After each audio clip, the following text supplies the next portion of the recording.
Bonsoir à tous. Les vacances vont bon train sur Live TV. Merci de nous regarder, de suivre le talk tous les soirs, du lundi au vendredi, 19h15. L'équipe est installée pour vous servir. Les sujets sont encore intéressants les uns que les autres. Restez avec nous. Nous sommes heureux de vous servir sur Live TV, la télé sans filtre.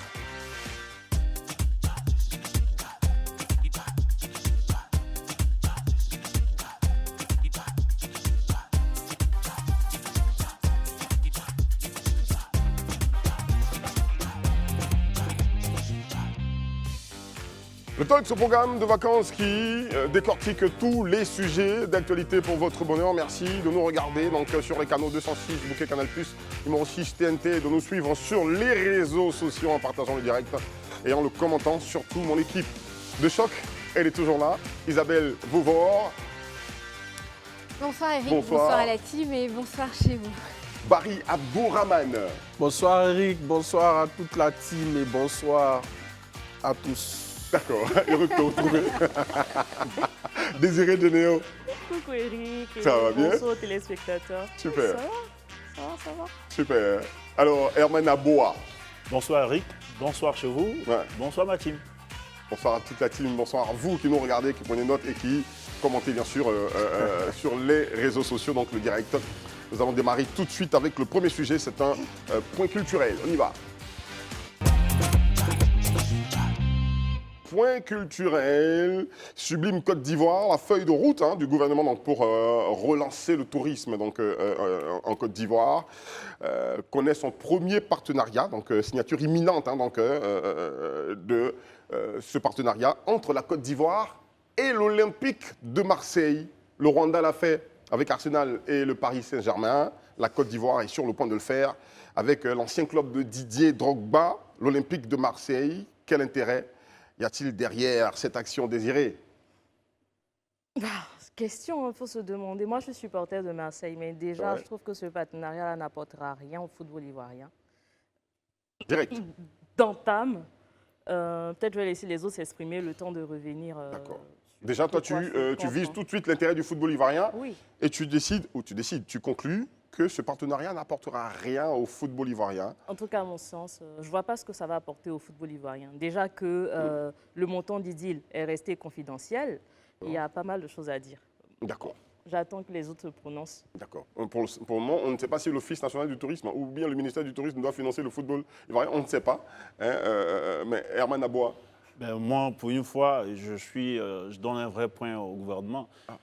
Moi, j'ai toujours adoré voir le Rwanda, par exemple, sur les maillots de l'équipe de... Le PSG visite Rwanda, ça s'était marqué, Visite en fait. Rwanda, Une belle le Maroc à certaines fois. Mais je pense que c'est vendre la destination Côte d'Ivoire. Et puis, on sait l'importance du tourisme lorsque cette activité-là est beaucoup dynamique pour un pays. Donc, je crois que le gouvernement avait annoncé un objectif, une vision à atteindre d'ici 2025. 10% que le tourisme doit contribuer dans le PIB ivoirien, c'est un objectif je pense que c'est à saluer. Et je ne trouve pas que c'est de l'argent, je ne sais pas, peut-être que c'est un partenariat qui va faire 3 milliards de francs CFA. On n'a pas les chiffres, hein. Attention. Oui, mais je dis certainement. Oui, Non, certainement. j'ai cru lire chez On le n'a pas le confrère de Jeune Afrique, je crois qu'il parlait de 4,5 millions. Mais officiellement, les gens n'ont pas encore communiqué là-dessus. D'accord. Mais en même temps, ce n'est pas de l'argent jeté parce que c'est un investissement à long terme et peut-être même à moyen terme qui va profiter à la Côte d'Ivoire. Un investissement à long ou à moyen terme? Barry. Bon, moi je pense que pour moi c'est un investissement de trop en fait. C'est un investissement de trop en ce sens qu'on aurait pu exploiter ces fonds qu'on veut donner au club de Marseille là. Par exemple, sur le plan local par exemple, le gouvernement, je prends un exemple ici, c'est 1 million d'euros par exemple. Ça fait beaucoup d'argent, c'est près de 600 millions. Le gouvernement peut, par exemple, à travers le ministère des Affaires sociales, là, essayer d'identifier les écoles d'excellence ou des établissements, en tout cas, de l'intérieur, comme d'Abidjan, organiser des colonies de vacances dans les sites touristiques les plus en vue de Côte d'Ivoire pour les revendre en termes d'image, je veux dire. Des élèves du lycée classique à Grand En termes d'image à des élèves nationaux. Oui, les habituer, parce que c'est comme ça. Il faut habituer la jeunesse, comment dirais-je, à la culture. Et le tourisme, ça fait partie de la culture. Donc déjà, ces enfants-là, en grandissant, ils savent qu'il y a des potentialités touristiques en Côte d'Ivoire et ils vont eux-mêmes devenir Investissement fonctionnaires. à très long terme. Voilà, sur le long terme. Moi, je vois plus long terme parce que D'accord. l'Olympique de Marseille, c'est bien beau, mais je ne vois pas... on peut être plus efficace. Je ne dis pas que le gouvernement ne fait rien. Déjà, sans même passer par Marseille, les résultats, ils sont probants. On parle de près de 7,3% comme contribution du tourisme dans le PIB ivoirien. Donc, ça veut dire que déjà, avec les moyens à ce locaux, niveau-là, on travaille. voilà, il y a La Côte d'Ivoire est beaucoup une de belle choses. destination qu'il Voilà, faut revendre. voilà, qu'il Et faut c'est ce que l'État revendre. essaie de faire en flanquant, donc, je veux dire, Après, Donc, je veux dire qu'on peut faire, estampillant. on peut faire autrement. On peut Non, faire- il y a une irrégularité que je voudrais. Non, mais avant ton irrégularité, je voudrais continuer à Ok. faire mon tour de table en arrivant à Isabelle. Oui, alors notre pays a une grande ambition. Hein.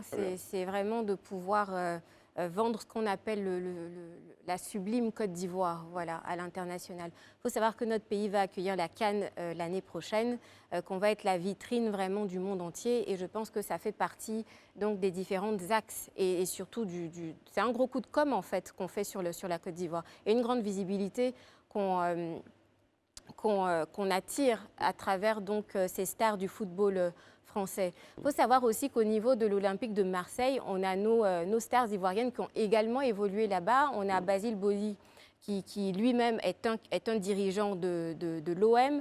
On a Didier Drogba, on a Abdoulaye Meïté. Exactement, et bien d'autres. Mais je cite Basile parce que je sais qu'il a, si vous voulez, facilité donc ce partenariat-là. Pour répondre un peu à ce que Barry disait tout à l'heure, il faut savoir que ce partenariat qui est en train d'être fait avec l'Olympique de Marseille vient dans le prolongement d'un partenariat qui existe déjà entre la Côte d'Ivoire et la France, notamment entre Abidjan et Marseille. Le port autonome d'Abidjan et le port autonome de Marseille sont déjà en partenariat. Donc on a déjà plusieurs points communs avec cette ville en question. Donc déjà, c'est pour engranger... Le partenariat que tu cites n'est pas touristique. Hein. N'est pas C'est un échange. touristique. Il n'est commercial, pas touristique, mais en revanche, comment dirais-je, c'est pour montrer en fait le point d'achoppement entre déjà la Côte d'Ivoire et la France et surtout la ville d'Abidjan et la ville de Marseille. On a déjà en fait des partenariats ensemble communs, mais après il faut voir aussi le volet économique que ça peut nous emmener à avoir ce partenariat avec l'Olympique de Marseille. Pourquoi je dis ça? Parce que quand je prends le cas du Rwanda par exemple, qui a signé avec le PSG, ils ont pu rentabiliser 445 millions de dollars en fait au niveau du pays. Ça fait plus de 171% en fait de leur PIB qui a augmenté grâce à ce partenariat-là. Parce que visite au Rwanda, c'est effectif. Exactement. Et là, si on vend donc la destination sublime Côte d'Ivoire via le partenariat avec l'Olympique de Marseille, et justement, ça va nous rapporter en termes économiques. Et c'est pour ça que je fais le parallèle avec le port, par exemple, qui aussi est économique. Eric, déjà, le PSG, ce n'est pas Marseille. Hein. La qualification de Marseille déjà pour la Champions League est assez... c'est un peu ni à la sonne, ils ont C'est un perdu club en fait, en qui ce fait moment-là. 13 défaites en Ligue des Champions. Donc on ne sait pas encore. Et là où je veux en venir, en fait, est-ce que c'est un deal hein? On imagine que l'État de Côte d'Ivoire a dû déverser en fait une somme conséquente puisqu'il y avait le Congo qui compétissait avec nous également pour être sponsor de l'Olympique de Marseille. Est-ce que cet argent-là... On ne sait pas sur quoi ça s'est joué. On ne sait pas sur quoi ça s'est joué, mais si c'est de l'argent, est-ce que cet argent-là n'aurait pas pu servir à développer notre football local en fait qui est à la traîne? On va organiser la CAN 7, mais on a encore des clubs en fait, qui manquent d'équipement. On a encore des joueurs qui meurent en fait, sur des stades où il n'y a même pas de défibrillateur. Donc, je pense qu'on aurait pu investir cet argent et faire autrement la promotion du tourisme ivoirien en déjà réaménageant le tourisme en fait, local, en incitant même les locaux à visiter certains sites déjà. Mais moi, je pense que c'est je- quelque chose qui est déjà en train d'être fait. J'insistais. Monsieur, Tout à l'heure, quand il donnait les chiffres concernant la contribution du tourisme dans le PIB ivoirien, il a parlé de 7,3% de PIB. Mais ce chiffre-là, c'est le chiffre de 2019. Actuellement, du fait de la Covid, on est arrivé à 1,8%. Mais là n'est pas le problème. Ça me fait un peu mal qu'on puisse, pour une fois, le gouvernement met les moyens pour... Parce que moi, j'ai participé à plusieurs organisations, des FITOU. FITOU, c'est l'organisation à la fois du tourisme à Madrid. J'ai participé au Salon des expositions de tourisme en France il y a 10 ans. Mais les chiffres de Côte d'Ivoire, nous, quand on arrivait, nos stands, c'était la honte, quoi. On faisait pitié.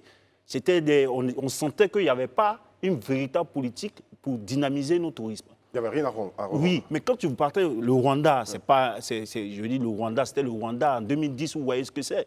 Mais tu sentais l'ambition de positionner leur destination par leur présence même comment est-ce qu'ils se comportaient à ces expositions-là. Donc, si le gouvernement fait aujourd'hui, ça doit être, d'abord, c'est une fierté. Et puis, ne serait-ce que voir Sublime Côte d'Ivoire quelque part, quand on dit, c'est ironisé de dire que le Marseille ne va pas aller en Champions League. Mais et les millions... Le principe Oui, derrière. mais vous savez, les millions de supporters, les millions de supporters qui vont regarder. Marseille, c'est une équipe qui traverse, ils ont des supporters partout. Donc, moi, je ne regarde même pas ça. Ne serait-ce que positionner notre destination. À Nairobi, pourquoi est-ce que les gens vont le plus souvent au Kenya, par exemple? Mais il y a du safari là-bas, mais le safari, on l'a présenté ça au monde. Aujourd'hui, on a nos Placali, on a aujourd'hui notre Garba. Il faut présenter ça au monde. Vous croyez que les gens savent d'où est-ce que tout ça vient? C'est en se positionnant. Je suis pas très sûr que ce soit pour le ces gouvernement. En fait, pour enchérir sur Oui, mais ça, ce Non. sont des cultures, des mets ivoiriens. D'accord, tu gardes qui longtemps la sont parole, aujourd'hui- on va permettre à Barry Eric, de réagir. Voilà, en fait, je veux dire quoi? On a par exemple tout à l'heure, elle a évoqué Didier Drogba, Isabelle. ancien joueur, Isabelle. Isabelle, pardon, a évoqué Didier Drogba. Mais pourquoi justement on n'utilise pas nos ressources? Parce que Didier Drogba, c'est une grande icône du sport mondial. On peut par exemple utiliser Didier Drogba pour faire De la quelle façon? promotion Le du tourisme. tourisme. Mais On mais a vu en Didier fait, Drogba aux côtés il des peut signer. autorités Non, Mais ivoiriennes. je veux dire quoi? si je peux Je veux intervenir. dire, Laissez-le parler, s'il vous plaît. Laissez-le parler. le monsieur, il est suivi par des millions de personnes sur des réseaux sociaux. On peut faire un programme, par exemple, il parle de Garba. Didier est en train de manger du Garba. Ce n'est pas moi, Abdourahmane, qui mange le Garba. C'est plusieurs personnes qui suivent ça. Il le fait Donc, déjà. Il peut signer un contrat avec Sublime Côte d'Ivoire lui-même pour faire la promotion du tourisme ivoirien. Je veux parler d'Alpha Blondy, je veux parler de Magic System. Je veux dire, il évoque le Kenya. Le Kenya n'a pas fait son visite to Nairobi sur le maillot d'un quelconque club. Ils ont identifié, ils ont construit leur politique bien précise selon les besoins et les potentialités du pays. Et nous, Je on veux le dire que, fait par selon nos exemple, besoins et nos les potentialités. agences de voyage qui sont là, qui ont besoin de soutien, qui emploient en Côte d'Ivoire, peuvent être mises à contribution pour, n'est-ce pas, valoriser les sites touristiques du pays. Et naturellement, c'est un secteur qui est vital. C'est ce que je veux dire. Je ne dis pas que c'est mauvais en soi, mais je veux dire qu'on peut réorienter ce montant-là vers autre chose qui peut être plus fiable, plus durable dans le temps et dans l'espace. Que dis-tu là-dessus? On peut réorienter ce montant? Non, moi je pense que le gouvernement est déjà sur tous ces fronts-là. Mais je pense qu'il faut aussi aller exploiter d'autres horizons, ce qui se fait d'innovant. L'ambition de la Côte d'Ivoire... Dans ce cas, aller à Madrid, non, s'il te plaît, j'ai au parlé... Real de Madrid. Non, s'il te plaît, Laisse- tu as parlé, je t'ai écouté. Tu me laisses maintenant terminer. La Côte d'Ivoire, Marie, en tu vas fait, se foutre, en 2019, on avait environ 2 millions de touristes étrangers qui venaient en Côte d'Ivoire. L'ambition en 2025, c'est de doubler ce chiffre-là, aller jusqu'à plus de 5 millions d'étrangers qui vont venir. Donc, ça nécessite en fait des investissements qui sont colossaux. On part de 1,8% du PIB du tourisme à 10% du PIB en 2025. Donc, ça nécessite, comme je l'ai dit tantôt, des investissements qui sont lourds, mais surtout, en fait, de pouvoir se vendre à l'international via des stars, en fait, internationaux. Quand tu parles de Didier Drogba, ce sont des gens qui sont déjà implémentés, en fait, dans la stratégie Sublime Côte d'Ivoire. Donc, en fait, tu ne réinventes pas la roue, tu ne dis rien de plus, en fait. En revanche, la Côte d'Ivoire a similairement plus ou moins la même histoire que le Rwanda avec les affres de guerre que les deux pays ont plus ou moins Pas vécu. très similaire. Donc, pas pareil. en fait, non, C'est c'est pas pas la pareil, même mais je veux chose. Il y a dire eu un quand même génocide au que Rwanda. de part et d'autre, chaque pays a connu en tout cas des crises. Voilà, une certaine forme son image, de guerre. Donc, à travers en le termes monde. de repositionnement d'image, etc., je pense qu'il faut aussi suivre le pas du Rwanda, qui est D'accord. un petit pays Rapidement, par rapport à la Côte d'Ivoire, moi, mais qui fait quand même de grandes J'ai deux problèmes choses. en Merci, fait Isabelle. avec ce partenariat-là. Déjà, on ne révèle pas le deal. Ça pose en fait un problème de redevabilité en fait et de contrôle enfin du gouvernement, de l'action du gouvernement. C'est-à-dire le président, son cabinet, ils signent en fait un partenariat avec Marseille. On ne sait pas. Non, ça, je ne suis pas d'accord, parce que le budget de Après, l'État ça, a été voté. Isabelle, quand tu intervenais, je S'il ne te t'ai plaît. pas arrêté. Est-ce que je peux finir? Et du coup, la seconde phase, c'est que ce partenariat inclut Marseille et Abidjan. La Côte d'Ivoire, ce n'est pas Abidjan. faut aller voir d'autres sites. Il y a la Côtière, il y a Grand Bérébi, il y a Bassam, il y a Tabou. On a un littoral qui est magnifique. On a des régions magnifiques. Donc, on ne peut pas parler de promotion du tourisme ivoirien. Abidjan, c'est connu partout en parlant d'Abidjan et que de Marseille. Et après, les autres villes, c'est quoi? Non, Non, mais elle a tout ce juste package évoqué est déjà le partenariat intégré dans qu'il y avait déjà, le partenariat historique Justement, qu'il y mais avait sauf que- entre le sauf port que- autonome sauf que dans d'Abidjan le présent et le port de Marseille. Dans le S'il vous présent plaît. partenariat, en fait, il est question d'organiser des événements entre Marseille et Abidjan, en fait, dans le cadre de l'accord OM et État de Côte d'Ivoire. Sauf que la Côte d'Ivoire, c'est pas qu'à Abidjan. Il faut on passe hors de la Côte d'Ivoire, qu'on aille montrer en fait d'autres potentialités qu'on a. Donc, pour moi, en fait, ce Pour le partenariat, ça moment- n'a pas de sens. pour Oui, le mais moment, ça, c'est est-ce en qu'on cours. sait Ça fait combien partie ça même coûte de ce la partenariat? stratégie Sublime Est-ce Côte que d'Ivoire. Surtout avec la CAN qui va Est-ce arriver, que il y a nous savons- tout Est-ce que la un Côte programme d'Ivoire, qui a c'est été, Abidjan qui a seulement? été, S'il vous qui plaît, a je été, suis qui a en train été de poser une développé. question, On vous parlez tous concentre à ensemble. Abidjan, Il faut c'est qu'on pas arrive qu'à à s'entendre sur ce Abidjan. plateau, s'il vous plaît. Est-ce que nous savons à combien se chiffre ce partenariat? Est-ce qu'on le sait? On ne le sait pas. Bon, Justement, le partenariat n'a pas encore été signé. Très Il bien. devait être signé le 2 août. Ça a été reporté du fait donc, du deuil national. Donc, on en saura plus les On en jours, saura les jours à venir. Mais ce que j'aimerais signaler, c'est que quand le budget de l'État est voté, il est quand même passé au crible en fait, au niveau du Sénat qui l'adopte, en fait, qui le critique, qui apporte donc ses contributions. Donc, je ne vois pas pourquoi est-ce qu'on va venir aujourd'hui, une fois que tout a été validé par nos institutions qui, j'ai envie de dire, elles doivent être fortes. Donc, il faut leur faire confiance. Qui a Faut le été, soutenir aussi. voilà, Non, là-dessus, on se rejoint pas. qui a On a un été, problème en qui a Côte d'Ivoire. On a un été, qui a problème en été, Côte d'Ivoire qui a avec été, avec qui la a été adopté donc On a un au niveau problème du en Sénat. responsabilité envers Je les ne vois pas, populations. je ne vois pas pourquoi aujourd'hui on va Eric, venir on t'entend pas. critiquer, On ne vous entend pas. on va venir On ne critiquer vous une entend tous pas. contribution Quand vous parlez étatique. Justement, mais on ne peut pas, on critique une contribution moi, étatique je- justement Eric, parce je- qu'on est citoyen et on a le Eric, droit de pouvoir questionner Eric, l'État je sur peux- tout ce qui on peut l'engage. parler. Le Sénat le fait, le Parlement le fait. Le Parlement le fait. Il y a combien de députés qui ont questionné l'action Eric, je peux parler. gouvernementale? On est en Je suis Côte sûr d'Ivoire. que quand le partenariat sera effectif, nous allons revenir sur cette actualité. Mais je veux qui est, dire ma que foi, très moi, importante. moi, les ressources locales, ça me tient à cœur. C'est très bien. On a des agences de Tout comme voyage moi, qui avec sont là, les équipes de qui football du créent de championnat national. l'emploi, il faut les appuyer. Nos clubs Mais ont en besoin fait, de ce sponsors. Merci. partenariat- La SEC nous Non, aide. mais Barry, ce les colonies de partenariat- vacances on touristiques ne que tu s'entend veux pas. organiser. Non, On a Attends, besoin Eric, de sponsors. Eric, ça sera mon dernier mot. Je n'ai pas souvent parlé. Le dernier mot, Laurent. Je n'ai pas souvent parlé. En fait, le championnat ivoirien Je n'ai pas est souvent canal. parlé. Donc, je ne sais pas en fait. Est-ce que je peux parler, placer un mot? Placez un mot. Je voudrais dire à Barry, les équipes, les colonies de vacances touristiques qui voudraient qu'on l'organise, quand ces colonies-là, ces enfants-là arrivent, c'est bien de travailler à dynamiser le tourisme local. Mais ce qui nous apporte, ce qui est plus rentable pour un pays, c'est de faire en sorte que d'autres visiteurs viennent de À l'extérieur. moyen et terme, viennent beaucoup. je veux dire, à moyen terme. pour aller même au-delà de L'autre, ce c'est un qu'il dit. investissement de Merci long à terme, tous. sur le long Oui, terme. mais c'est sur le long terme, justement, parce qu'en faisant la promotion de Sublime Côte d'Ivoire, on va attirer des investisseurs chez nous. Et Et tant ces que- investisseurs vont créer Tant de que ça nous l'emploi permet, et vont Isabelle, tant régénérer. que ça nous permet, Isabelle, Avec de l'équipe vendre l'image de la Marseille, Côte quand même, d'Ivoire. pas en Champions League. On veut Tant vendre que ça nous l'image de la permet, Côte d'Ivoire. Vous Isabelle, êtes en train moi, de rejeter. Vous dites que non. Quand je non, prends la non, parole, non, je non, voudrais qu'on jamais se dit taise, ça. s'il On vous n'a plaît. Quand jamais je prends la dit ça. parole, On n'a jamais dit quoi. je fais ma chute, je voudrais qu'on se taise parce que nous sommes tous d'accord que donc, ce projet Sublime Côte d'Ivoire est un projet donc, pour vendre l'image de notre pays à l'extérieur. Il faut le faire.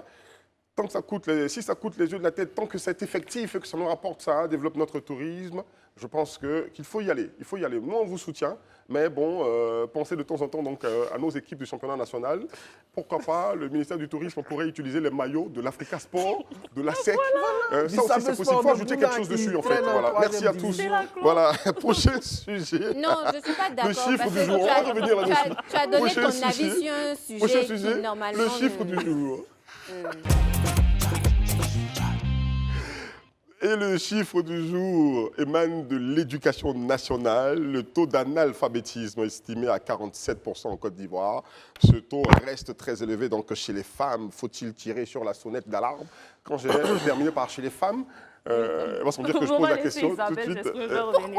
Pourquoi Laissez les hommes aussi s'exprimer. Pour Moi, une j'ai fois bien que ça envie vous concerne. d'entendre Moi, personnellement, j'estime que ce taux-là, il est certes alarmant, mais il faut saluer les efforts. Parce que quand c'est bien, il faut dire que c'est bien. Moi, le professeur Marie Toukoulé, je regarde ce qu'elle impulse au système éducatif ivoirien. Aujourd'hui, on parle de taux d'analphabétisme parce qu'elle y travaille. Il y a eu des années ici, on ne parlait même pas d'analphabétisation. D'alphabétisation plutôt. Aujourd'hui, c'est inscrit dans le ministère, on dit ministère de l'Éducation nationale et d'alphabétisation. C'est un point, il faut travailler c'est un très bon point. et d'alphabétisation. Eman, tu es rentré quand au pays? Pourquoi cette Non, question? non, parce que l'alphabétisation, ça a toujours existé avec le ministère de l'Éducation. Oui, le département Et existe. le département mais existe. lorsqu'on colle déjà le nom, ça veut dire qu'on prend un nouvel engagement politique au niveau Le politique département existe pour et dynamiser c'est pas avec la ministre Marietou qu'on a commencé à parler d'alphabétisation. Déjà, sous Kandia Camara, il y avait un programme d'alphabétisation qui a très bien marché d'ailleurs, qui est le programme Alpha TIC, qui a été mené par l'UNESCO, qui a été financé par Nestlé. Le ministère de l'Éducation est partenaire. En fait, nous sommes à la phase 4 de ce projet-là, qui consiste à former les mamans des marchés à l'alphabétisation, mais avec une application en fait, qui s'appelle AlphaTIC. Donc, elles apprennent à lire et à écrire. Du coup, comment dirais-je, les enseignants se déplacent, viennent à elles. Donc, c'est assez efficace. On a déjà un modèle qui a fonctionné. Pourquoi le ministère, en fait, ne s'appuie pas sur cela pour pouvoir reproduire ça ailleurs? Mais qu'est-ce que tu reproches au ministère? C'est plus de 1500. Qu'est-ce que tu reproches au ministère dans Non, mais c'est comme si ça n'avait pas existé, que c'était nouveau, il fallait applaudir. Il faut plutôt renforcer, en fait, cela. D'accord. Est-ce qu'il y a On eu est une très évolution loin d'ailleurs. On est Eric, très loin Si je d'ailleurs. peux Merci m'exprimer à vous peut-être sur deux. le sujet, parce qu'on parle quand même de 47%. Moi, je pense que c'est à saluer. En 2019, déjà, on était autour de 43. Très bien. Parlons Maintenant, d'évolution. voilà, maintenant, en 2023, on est à 47. Il faut savoir qu'il y a eu les États généraux de l'éducation nationale qui ont pu faire ressortir, donc, comment dirais-je, 42... réformes et quatre axes prioritaires qui vont être menés d'ici les 5 prochaines années. Donc, je pense que c'est à saluer, c'est en pleine implémentation et donc j'espère en tout cas qu'on va pouvoir arriver d'ici 2025 en tout cas à 50% au moins. 50% voire- d'analphabétisme. Ou voir 50% d'analphabétisme. D'alphabétisation. d'alphabétisation. D'accord, Oui, très oui. bien. Non, d'accord. on est sur l'alphabétisation. Actuellement, on est à Pardon, le terme. 53% d'alphabétisation. Non, non. C'est ça. L'alphabétisme, Non, mais je on veux- l'alphabétisme. Le taux je va veux- être encore plus je veux- réduit. je le veux- taux d'alphabétisation. je souhaite en tout cas que le taux aille au-delà même des 50%. Non, le taux qui est indiqué, c'est le taux de 47% d'analphabétisme. C'est-à-dire qu'il y a 47% de la Il y a population, 53% aujourd'hui Pas le 4%. d'alphabétisation. Ok. Il faut veiller à ce Eric. qu'on parte à Eric. 60% d'alphabétisation. C'est ça. Barry. Moi, je veux dire simplement que la Côte d'Ivoire, à travers le président de la République, a une vision de la Côte d'Ivoire émergente. Donc, pour moi, ce chiffre-là, il est encore alarmant. Il faut que le ministère continue avec les réformes, avec des actions concrètes, structurelles, qui sont durables sur le long terme, en fait. Tout à l'heure, elle a parlé de 53% d'alphabétisation. La Côte d'Ivoire, locomotive de l'Afrique de l'Ouest, de la CEDEAO, de l'Afrique francophone, doit être au moins à un taux d'alphabétisation de 75-80%. Je suis d'accord. Et cela passe par le travail, et le travail bien fait. La Donc, scolarisation de la jeune voilà, fille. la scolarisation de la jeune fille surtout, parce que quand on prend dans les villages, je parle tous les détails, mais si on prend les villes les plus reculées, il y a Les beaucoup de disparités sont jeunes prononcées. filles qui ne vont pas à l'école. D'accord. Donc il faut penser, on ne dit pas que rien n'a été fait, des choses ont été faites, Voilà. Il faut corser. mais il faut accélérer le curseur pour que la Côte d'Ivoire émergente soit une réalité à travers Et l'éducation. pour aller dans le même sens que Barry, je pense aussi qu'il faut s'appuyer sur nos AVEC, c'est-à-dire les associations villageoises qui réunissent des femmes, en fait. Pouvoir déjà trouver des mécanismes pour former ces femmes-là aux questions d'alphabétisation. Donc, se réjouir, en fait, du fait qu'on soit passé on est à quoi, 43% maintenant, enfin, c'est... C'est en 3%. 53% d'alphabétisation, Ouais. en fait, applaudit cela. À mon sens, en tout cas, il y a beaucoup à faire. Surtout qu'on sait que la Côte d'Ivoire est restée, en fait, jusqu'à 2018 en situation de post-conflit, ce qui, du point de vue humanitaire, en fait, permettait à l'État ivoirien de pouvoir bénéficier de pas mal, en fait, de programmes d'accompagnement, surtout dans le cadre éducatif. Donc, pour moi, ce n'est pas forcément un chiffre, en fait, qu'il faut applaudir. Non, D'accord. la Non, moi, Côte d'Ivoire, moi, attends. Oui, Le vas-y. gouvernement ne demande pas à ce qu'on applaudisse le chiffre. Le chiffre même qui est mis en relief, c'est les 47% d'analphabétisme. Oui, c'est ça. C'est pour dire que le C'est pour tirer gouvernement sur la sonnette d'alarme. voilà, tire sur la sonnette d'alarme, mais il faut reconnaître que le gouvernement, ce ministère-là, travaille. Mais le ministère dont tu parles, là, il a pris fonction quand? Il y a 2 ans. D'accord. Bon, on Il y a va seulement, regarder. je dis, il y a Non, seulement mais 2 en ans. fait, non, mais en Et fait- puis, aujourd'hui, il y a pour plus de la revenir moitié, près de la moitié du budget de l'État qui est consacré à l'éducation. C'est Donc, tu justement trouves que pourquoi c'est le justement chiffre ça, est c'est élevé. forcément que le chiffre, C'est en pourquoi fait, justement le chiffre est en fait, élevé. Mais on vient d'où? On vient d'où? On vient d'où? On vient d'où? On vient Les d'où? montants Qui parle investis, On va écouter qui, là? le Mais résultat, on c'est vient, tout on qui vient fait. d'où en termes d'éducation, du système éducatif? Nous tous, on constate depuis des années les taux de réussite chez nous. Le gouvernement, avec Marie Toukoune, cherche à équilibrer les choses. Donc, tire la sonnette d'alarme sur ce taux-là, qui est un taux alarmant pour qu'on y travaille. Aujourd'hui, je vous dis simplement, le simple fait d'ajouter le palier elle dit que ça existait. Alphabétisation, oui, ça existait, mais le simple fait d'ajouter ça dans l'intitulé d'un portefeuille ministériel, c'est une volonté d'y travailler. Pourquoi est-ce que vous voulez faire comme si il n'y a pas... Il faut toujours rappeler aux autorités, quelle que soit la volonté, il faut toujours rappeler quand c'est alarmant. Il y a des investissements. Quand on regarde les investissements qui ont été faits dans le secteur et les résultats obtenus, c'est encore faible. Donc, nous, on veut juste rappeler que ce n'est pas un truc... il y a des défis énormes à surmonter. Donc, on attire l'attention sur les autorités compétentes. Moi, je ne dirais pas. Je dirais pas plus efficace. Désiré. Eric, dans éducation, non, mais en fait, pour rappeler à Eman, dans éducation, on a l'instruction, on a l'éducation qu'on reçoit en fait à la maison. Donc, en fait, venir ajouter alphabétisation à un ministère de l'éducation, ça n'a rien d'évocateur, en fait. D'accord. C'est juste... Isabelle, Enfin, c'est toi qui je le suis pas vois très d'accord, ici. mais bon, Non, je moi, ne vais pas je- donner. Je pense quand même qu'il y a énormément d'efforts qui ont été faits. Je ne suis pas d'accord qu'on dise en fait que c'est le taux de 53% est faible. Moi, je pense que c'est plutôt encourageant. Le citoyen doit toujours dénoncer. S'il te plaît, tu as parlé, je t'ai écouté. Mais quand je parle, il faut te Et taire. laissez Isabelle. Donc, Isabelle, quand sois on gentille voit en fait l'évolution des choses, il y a eu d'abord l'assainissement même de nos textes avec l'école obligatoire. Il fallait réhabiliter les établissements, construire de nouveaux établissements. Par contre, ça, c'est pas... Il y a eu plus pas fait. de... Non, non, non, plus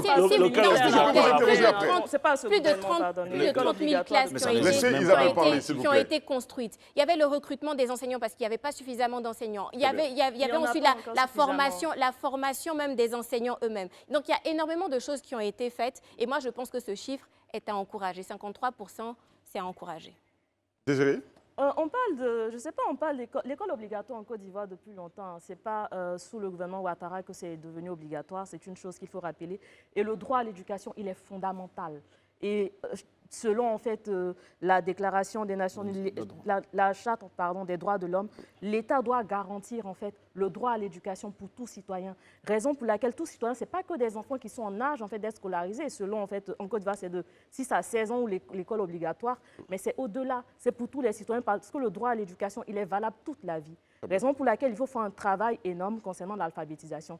Et quand on regarde, ce sont les femmes qui sont les plus grosses victimes en fait, d'analphabétisme. Il faut que peut-être il y ait une stratégie conjointe entre le ministère de la Femme et le ministère de l'Éducation pour pouvoir renforcer les capacités de ces femmes. Mais en même temps, Désiré, tu reconnais que de plus en plus la question du genre est au centre des préoccupations de toutes les politiques. Reste à voir. Le droit à l'éducation est tout Après, aussi... en Côte d'Ivoire, on a de belles lois. C'est le pays où on a de belles lois, on a de belles politiques qui sont adoptées, mais reste la mise en application. C'est là qu'on L'État veut. travaille à mettre en application tout ceci, tout son programme portant sur l'éducation et tous les autres secteurs. Il faut encourager l'État de Côte d'Ivoire qui œuvre à l'alphabétisation de la jeune fille, du jeune garçon, je veux dire, de toutes les couches de la société. Il faut encourager l'État, n'est-ce pas Isabelle? Il faut encourager l'État et je pense que vous êtes toujours d'accord dessus. Ce que je remarque ici, c'est que les tendances se sont inversées aujourd'hui.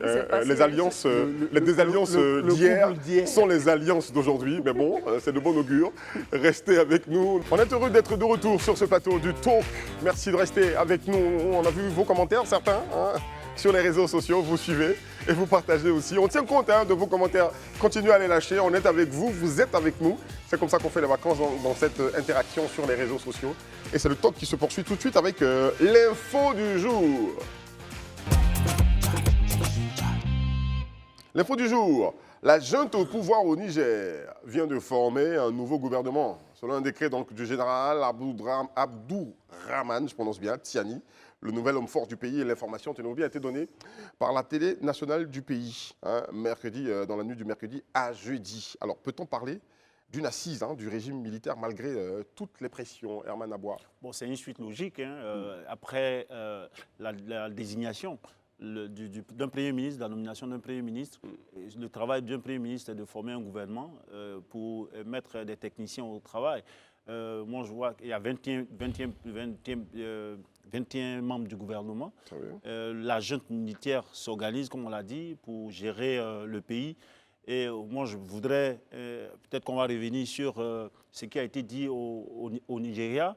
Voilà, quand je vois les propos liminaires du président du Nigeria, qui est président de la CEDEAO, devant ses pairs chefs d'État, il préconise l'action, les négociations, la force D'accord, diplomatique. restons pour le moment sur le gouvernement qui a été formé. Okay. Oui, 21 membres dans un gouvernement avec 4 femmes. Moi, ça me questionne déjà.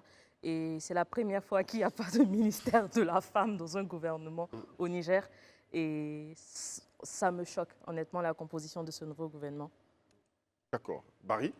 Bon, c'est la suite logique. Hein. Ils ont fait le coup d'État, du moins, ils ont partagé le pouvoir parce que j'ai cru lire qu'il y a 6 militaires sur 21. Donc, ça veut dire qu'on avance les 30%. Donc, et puis, c'est les mêmes acteurs. Le général Toumba, ministre de la Sécurité, le général Salifou Modi, qui était chef d'état-major il y a 3 mois, remercié. Il fait un coup d'État. Il revient comme ministre de la Défense nationale. Je me demande bien qu'est-ce qu'il peut faire qu'il n'a pas fait quand il était chef d'état-major, puisqu'on nous a évoqué le contexte sécuritaire pour justifier le coup d'État, ce qui ne tenait même pas la route en fait. Donc le gouvernement, le chef de la junte, il met son gouvernement, il veut caporaliser le pouvoir, il fait comme s'il est déconnecté des réalités. Parce que la dernière fois, on parlait des négociations. Ce n'est pas des gens qui veulent négocier. Ils veulent le pouvoir, ils veulent l'exercer, le garder pour eux. C'est aussi simple que ça. D'accord. Donc, on viendra tout à l'heure par rapport aux dernières évolutions avec la CEDEAO. On peut y aller tout de suite. Isabelle, les dernières évolutions avec la CEDEAO, on attaque tout de suite. Oui, bon, déjà la junte est en train de s'implanter. Hein. Elle a des œillères. Elle nomme un Premier ministre, elle forme un gouvernement aux yeux de tous, malgré les sanctions, malgré l'ultimatum de la CEDEAO. Bon, la CEDEAO, les chefs d'État de la CEDEAO se sont réunis et ils ont donc estimé que la violence, en tout cas la résolution de la problématique, c'est-à-dire pouvoir déloger en fait les putschistes, va se faire. Elle tient toujours.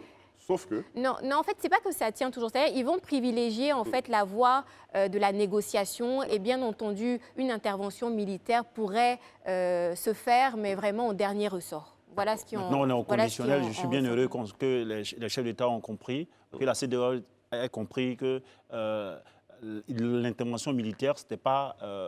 on est loin maintenant de l'ultimatum qui a été donné. Mais pour revenir un peu, il a dit 6 militaires sur 21. Ils auraient pu, ailleurs, on a vu, ils auraient pu être 21 militaires.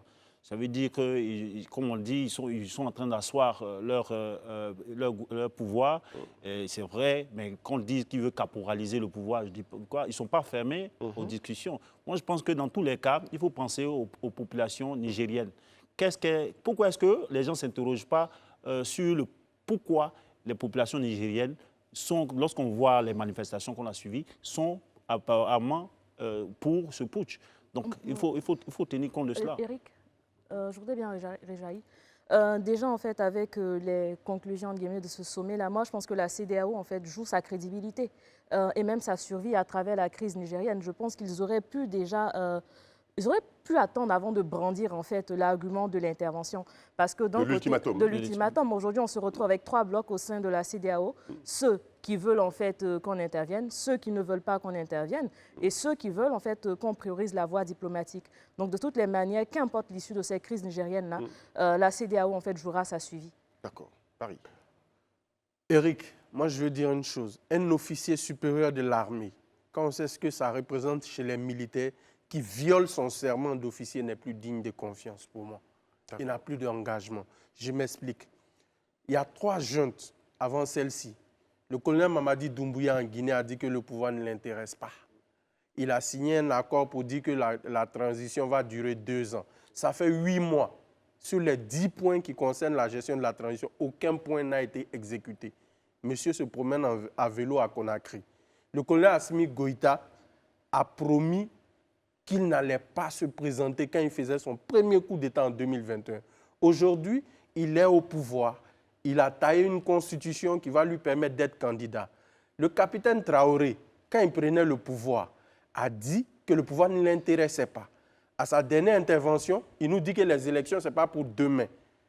Mais donc les militaires, je finis, les militaires cherchent à asseoir leur... Quand on me dit qu'ils sont soutenus, le seul baromètre de légitimité pour tester si quelqu'un est légitime ou pas, ce sont les élections. Allons aux urnes. Le président Bazoum a été élu avec près de 2 ou 3 millions de Nigériens ayant voté pour lui. 30 000 personnes devant 3 millions, ça vaut quoi? Et on sait comment ça marche. Le jour du coup d'État, les militants du parti au pouvoir ont marché. La garde présidentielle a tiré pour les intimider. On a pillé le siège du PNDS, le parti au pouvoir. Donc on arrête de nous dire, les militaires, c'est pourquoi hier, les responsables politiques, j'ai vu un communiqué des responsables politiques nigériens, et les hommes politiques naturellement, qui voient là une opportunité de retourner dans la compétition électorale. Ils font une erreur que les autres ont fait en Guinée, au Mali, au Burkina. La CEDEAO avait donné 6 mois comme ultimatum au colonel Doumbouya pour organiser les élections et rendre le pouvoir. Ce sont les acteurs de la société civile, les acteurs politiques en Guinée qui ont dit à la CEDEAO de revoir sa position. D'accord. Herman voudrait réagir. Mais Barry, tu fais bien de voir le communiqué des anciens gens qui étaient au pouvoir, des anciens politiciens qui étaient au pouvoir. Mais tu n'as pas vu le communiqué du rebelle Touareg qui a créé un mouvement CRR qu'il appelle Mouvement démocratique.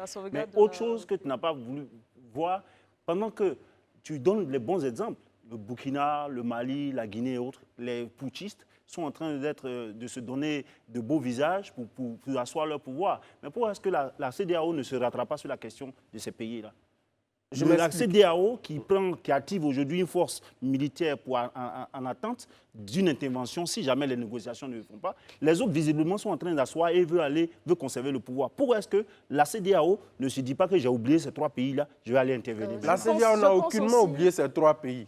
La CEDEAO n'a aucunement oublié ces 3 pays. Le Mali était sous sanction de la CEDEAO. C'est les mêmes acteurs qui se sont levés. Non, la CEDEAO veut appauvrir le Mali. Elle a fait ceci, elle exagère, elle fait cela. Ce sont les mêmes discours. Il faut arrêter ça.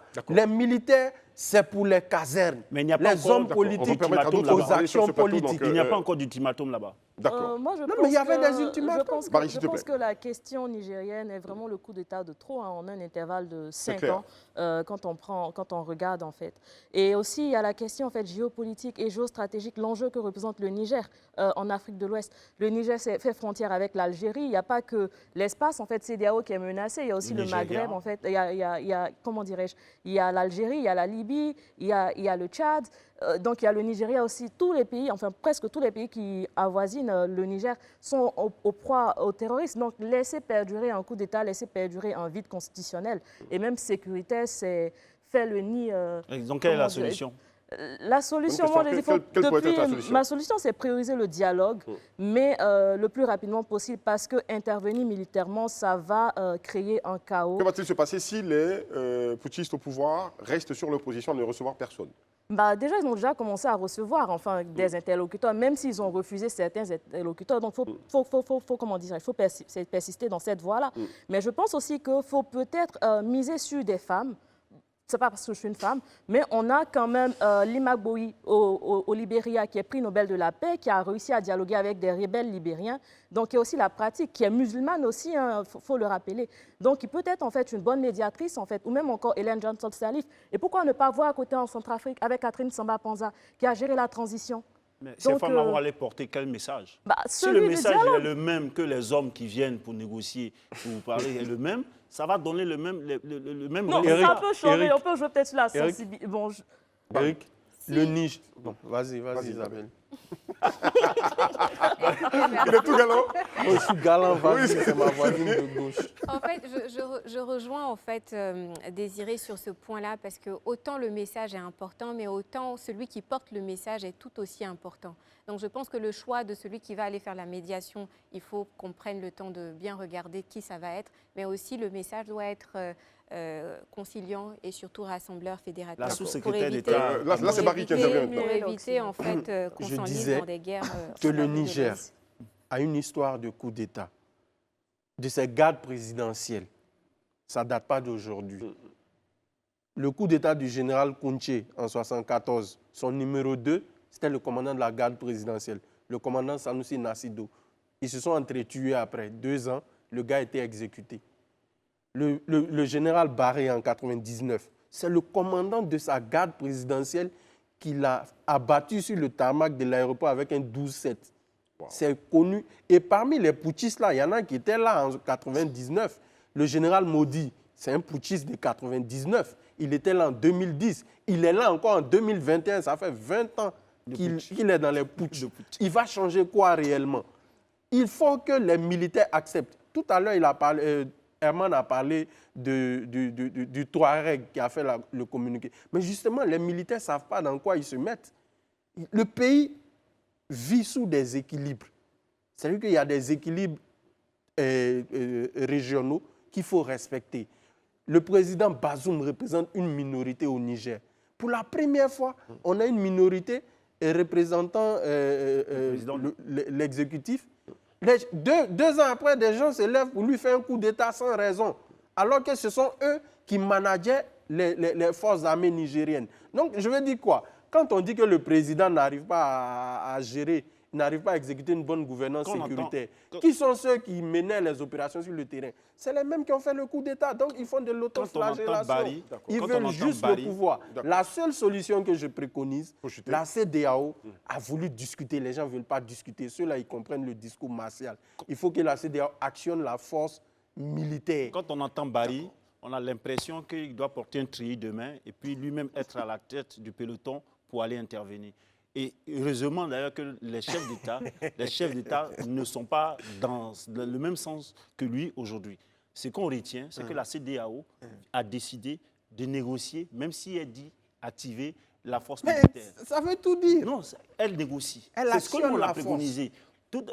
Lorsqu'on parlait, les gens pensaient que nous, on soutenait le putsch. Non, on ne soutient pas le putsch. En Afrique, la meilleure voie de résolution des conflits, des problèmes, c'est la négociation. Après, maintenant, on peut sanctionner.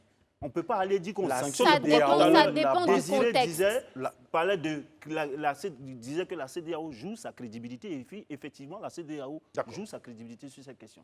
Isabelle, négociation ou pas, ça dépend du contexte. Et moi, je pense que quand il y a un coup d'État comme ça, je pense que la première des choses à faire, c'est vrai, peut-être dialoguer, mais pas dialoguer non plus longtemps. Il faut se donner un temps de latence pour le dialogue, mais aussi un temps de latence pour pouvoir actionner en fait la force militaire. Parce que je tiens quand même à rappeler que Bazoum était au pouvoir, l'élection présidentielle là-bas devait se tenir l'année prochaine, donc en 2025. Donc c'est-à-dire entre le moment où on va dialoguer et le moment où il va avoir en fait une nouvelle élection au Niger, moi je me pose des questions de savoir est-ce que finalement Bazoum va pouvoir véritablement reprendre en fait le pouvoir et pouvoir exercer son pouvoir jusqu'à l'exercice de ses fonctions jusqu'à la fin. Mais je sais pas. Bien. Moi je reviens sur une chose. La CEDEAO n'a jamais fermé la porte à la négociation. Ça, je ne peux pas l'accepter. Dès le premier jour, autant ils ont lancé un ultimatum, autant ils ont envoyé des émissaires. Mais souvent, avec les militaires, il faut tenir ce double discours-là pour qu'ils puissent te comprendre. Maintenant, les gens ne sont pas dans des postures de négociation. Ils prennent le président de la République en otage. Comment quelqu'un, tu es commandant de la garde présidentielle, tu prends ton patron en otage, tu prends son pouvoir, on t'envoie des émissaires pour négocier, tu refuses. Tantôt, tu accuses la France de collusion avec ça, on ne sait même pas finalement. Désiré. Déjà, moi, je ne suis pas pour l'intervention militaire depuis le début de cette crise-là, parce qu'on va ouvrir un front au Niger qu'on ne pourra pas maîtriser. Là, c'est l'espace géographique ouest africain est déjà en proie à la question du terrorisme, et il n'y a pas que ça. Là où, en fait, prospère le terrorisme, il y a plusieurs autres crimes, en fait, le crime organisé qui se met en place. Donc, aller ouvrir un front au Niger, ce sera créer, en fait, d'autres choses qu'on ne maîtrise pas. Et il n'y a pas que les États, en fait, de la CEDEAO qui sont pour le dialogue, qui s'expriment. Il y a également le président algérien qui s'est exprimé sur la question, qui a dit qu'il préférait qu'on priorise, en fait, la voie du dialogue, en fait, pour ne pas... vu les retombées, en fait, que pourrait avoir l'intervention au Niger, enfin, dans son pays. Donc, on a vu ce qui s'est passé en Libye. Je pense que c'est un bon exemple. Il faut pouvoir prioriser le dialogue et vraiment que l'intervention militaire là, soit vraiment... on n'aura plus le choix. Pour répondre à Barry, le dernier point. Ce que je constate, les chefs d'État, à la sortie de leur sommet, là, c'est que les chefs d'État ont pris le pouls des aspirations profondes au sein de leur population eux-mêmes, les chefs d'État. Aujourd'hui, l'opinion dans les pays de la CEDEAO, c'est qu'on est opposé à l'intervention militaire pour aller au Niger. Donc les chefs d'État n'ont pas pu constituer un contingent chacun pour aller faire cela. Aujourd'hui, donc, ils négocient. Et après, ils vont revenir peut-être auprès de ces mêmes populations pour leur dire qu'on a négocié, on n'a pas pu. Moi, ce que je dis, la CEDEAO aurait pu commencer par cela. Bien sûr. D'accord. Merci à tous. Hein. Je pense qu'on a fait le tour. Je voulais juste rajouter quelque chose. Mais rapidement. Je dis toujours que nous sommes des sujets géopolitiques, on n'est pas des acteurs. On subit les influences. L'Algérie dont Désiré parle, la plupart des fondateurs des groupes djihadistes, c'est des anciens militaires algériens. L'Algérie n'a jamais aidé le Mali à combattre le terrorisme. Donc, que l'Algérie se joue aujourd'hui les moralisateurs, moi, ça me cœur, en fait. Parce qu'ils ont les moyens militaires. C'est la première armée de la zone, de l'espace géopolitique. Ils n'ont jamais aidé, et en renseignement, et en moyens humains, et en moyens matériels, tous ces pays confrontés au terrorisme. Alors que les pères fondateurs de ces groupes terroristes-là sont des Algériens. Très bien, merci Barry. Attention, C'est un feuilleton à plusieurs épisodes, hein, donc on hein. espère qu'il y aura un dénouement. Hein. Écoutez, il y a eu coup d'État avant dans d'autres pays hein, de cette sous-région-là. Vous avez évoqué cela donc, pendant que nous parlions. Allons tout de suite au fait du jour. Et il y a des conséquences, il y a des sanctions qui sont en train de tomber. On va regarder ensemble. Allons sur le fait du jour. Alors, sur ce fait du jour, Paris, Bamako, suspension des visas de la France au Mali. La réciprocité a été appliquée. Quelle lecture faisons-nous de cela? Donc, la main à boire. Ben, moi, je dis... Parce que tu posais la question de savoir, il s'est passé des coups d'État dans ces pays-là. Il n'y a pas eu de réaction. Bon, déjà au niveau de la France. Ouais, mais je veux dire, c'est suspendre les visas. La production des visas avec ces pays-là, je ne crois pas que c'est grand-chose. Mais en même temps, moi, j'ai apprécié la réciprocité que le gouvernement malien a évoquée pour aussi suspendre les visas en provenance de la France. Et les pays, il faut qu'on se respecte. Quelle que soit la taille d'un pays, c'est un pays. Si c'est vrai que les Africains ont envie de partir dans les pays européens, eux aussi, ils ont leur intérêt aussi à venir dans nos pays. Donc, lorsque tu m'opposes l'entrée chez toi, moi aussi, je peux me permettre de m'opposer à ce que tu rentres chez moi. Donc, pour ça, je pense que ça a été équilibré, les choses. Moi, je pense que Paris même a assez tardé hein, pour suspendre la durée de délivrance de visa aux ressortissants maliens. Quand on ne veut pas de vous, quelque part, il faut partir. Et puis, il faut partir avec tout ce qui va avec. Déjà, il y a eu la suspension de l'aide au développement. Je pense que ça devrait suivre, en fait, déjà qu'il y a une rupture même diplomatique enfin, entre les deux États. Donc, ça va de soi, de toutes les manières. C'est le yo-yo auquel joue la junte au pouvoir au Mali. Donc, on ne pourrait pas s'attendre à autre chose. D'accord. Vas-y, Barry. Bon, en diplomatie, l'exercice de la réciprocité, ce n'est pas nouveau. C'est un fait qui existe depuis la nuit des temps. Mais moi, je me pose des questions. Quant à l'opportunité, est-ce que la surenchère va arranger l'un ou l'autre des acteurs? Quand on sait le nombre de Maliens qui sont en France, nombre conséquent, on sait qu'en Afrique, généralement, la diaspora vient en aide aux familles restées là. Ils ont une part importante dans nos économies. Donc, par exemple, je prends un Malien qui a sa famille au Mali, mais qui vit en France. Les parents souffrent, il veut venir. Il ne pourra pas venir parce qu'il y a des tensions. Donc, ça ne va faire que dégénérer, ça ne va faire qu'appauvrir le Mali, excusez-moi du terme. Donc, que les autorités maliennes prennent leurs responsabilités. On est dans une zone sahélienne où il y a toutes sortes de crimes. Il faut organiser les élections et rendre le pouvoir à un acteur élu par le peuple malien qui va naturellement définir la ligne diplomatique du pays. Parce que pour moi, les militaires là, ils sont dans la surenchère. Ils se cherchent des boucs émissaires pour les difficultés rencontrées sur le terrain.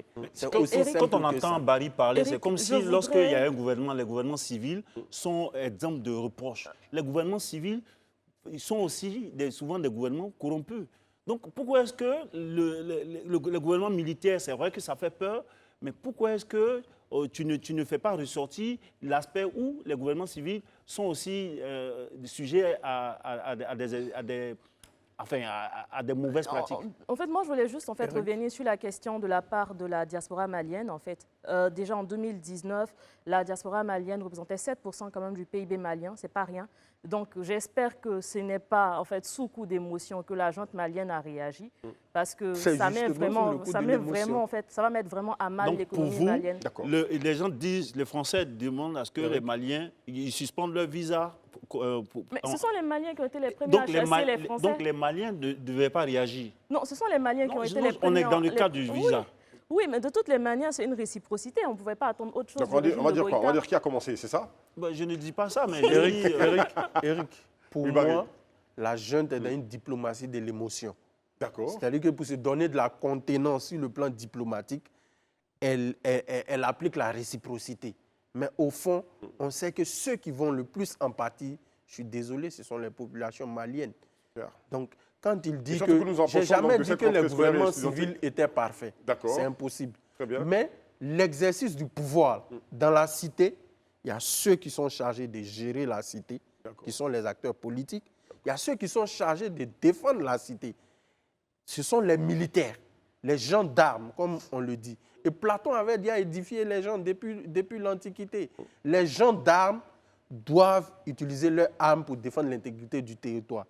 Les acteurs qui sont formés pour gérer la cité doivent la gérer. Je ne dis pas Mais que quand bien même ils les gèrent mal. les acteurs politiques ou les gouvernements civils sont exempts de tout reproche. Mais c'est dans la critique intellectuelle, dans la critique citoyenne, qu'on peut améliorer le système. Les armes n'ont rien à... Les coups d'État, il y en a près de 280 en Et Afrique. dans les sanctions aux Non, urnes. tentative de aussi, coup d'État, dans les sanctions aux on urnes. sait, Attention. Attention, je t'ai entendu dire une chose, quand bien même ils jugent mal ou ils travaillent mal, je pense que dans les urnes, on arrive à sanctionner quelqu'un C'est qui tout. travaille mal. Ouais, écoute, souvent, quand les gouvernements civils sont corrompus, les élections ne se font pas de façon transparente. Donc, on ne peut pas aujourd'hui, là, prendre en Afrique surtout, prendre seulement le seul aspect des résultats des urnes pour dire que tel gouvernement est bien. Ce que je dis, lorsque les gouvernements civils travaillent bien, les populations ne soutiennent pas des putschistes. Très bien. Merci Arman. On va rester sur toi quand on va revenir de la réclame, parce que cette réclame-là, elle concerne le mood d'Herman. On y va tout de suite.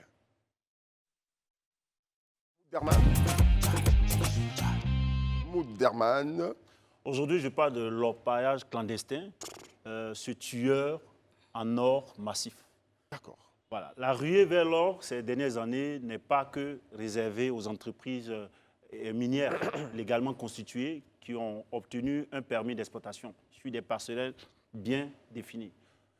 Sur le terrain, celles-ci sont confrontées à une concurrence déloyale de nombreux opérateurs de façon artisanale ou souvent même bien équipés s'installent dans les localités et se jettent dans la recherche de pépites dorées. On les appelle les orpailleurs clandestins. Mais ils ne sont pas aussi clandestins que cela, puisque leurs activités, tout le monde sait où se trouve leur mine à ciel ouvert. Les chiffres les plus récents de l'orpaillage clandestin en Côte d'Ivoire indiquent par exemple plus de 1200 sites clandestins, pour une population d'orpailleurs évaluée à près de 25 000 individus. Donc longtemps, ces orpailleurs-là ont été vus dans les zones aurifères qui sont reconnues comme le nord, le centre et l'ouest du pays. Les orpailleurs clandestins aujourd'hui, on les trouve presque partout, au sud, à l'est, enfin sur tout le territoire ivoirien. Et leurs activités ne sont pas sans risque. L'exploitation artisanale de l'or, appelée communément orpaillage clandestin, provoque le déboisement, la déforestation, la dégradation des sols, surtout la pollution de l'air, des sols et de l'eau, la perte même de la biodiversité. Je vais expliquer. Le mercure qui pollue l'eau, puis s'accumule dans les poissons que consomment les populations. Car ceux qui cherchent l'or remuent beaucoup de terre et pour trouver juste un peu de pépites souvent. Et pour se faciliter le travail, ils se servent du mercure afin de séparer les paillettes d'or qu'ils arrachent au sable avec de l'eau qu'ils utilisent sur place dans les cours d'eau non loin que le mercure contamine. La plupart de nos cours d'eau, même les plus stratégiques comme le fleuve Bandama, la Komoué et autres, qui coulent du nord au sud, traversent aujourd'hui, sont de couleur jaunâtre, floue, malgré toutes les populations riveraines sont obligés de la consommer et les utiliser pour leur activité de pêche, par exemple, même si le filet est désormais percé, puisqu'il y a, à cause du mercure, il y a presque plus de poissons et autres là dans les eaux. Mais ce qui est plus grave, c'est que les populations consomment. On sait les dangers que peut causer le mercure sur l'organisme humain. L'orpaillage clandestin occasionne souvent une dégradation de la situation des communautés locales. Avec le développement de la prostitution, vous savez, ils ont les moyens. Donc souvent même, ils créent des problèmes de divorce, des conflits sociaux, puisqu'ils ont le pouvoir pour prendre la femme de l'autre. Voilà, et l'apparition de plusieurs maladies. Voilà. Donc c'est un peu le tableau sombre. Je ne crois pas qu'on ait des commentaires à faire là-dessus. Hein. Nos commentaires, mais rapidement, parce que nous sommes au terme de cette émission. Voilà, en fait, le sociologue que je suis va s'exprimer sur la question. Je pense qu'il a soulevé des points, mais d'éminents sociologues ivoiriens ont étudié ce concept d'orpaillage clandestin avec les conflits fonciers naturellement. Donc, je pense que l'État devait s'inspirer de ces études-là pour améliorer la situation parce que, comme il l'a dit, les zones où il y a l'orpaillage clandestin, ce sont des zones confligènes.